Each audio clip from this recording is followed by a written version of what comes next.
வைக்கக்கூடாது. மகான்கள்கிட்ட போய் அவள்கிட்ட சரணாகதி ஆயிடணும்.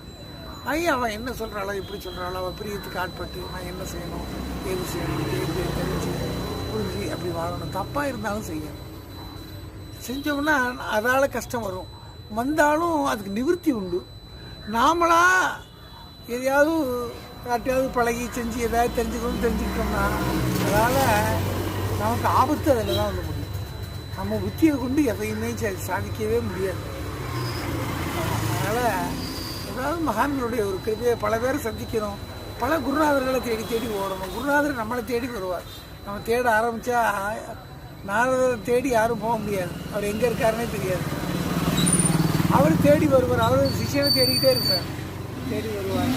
அதனால் மகான்கள் பேச்சு டக்கு டக்கு டக்குன்னு செல்ல நோண்டி தள்ளிக்கிட்டே இருக்காங்க. ஏன்னா எதுவுமே பிடிக்க மாட்டேன்றது. ஆனால் மகான்கள் பேசுனா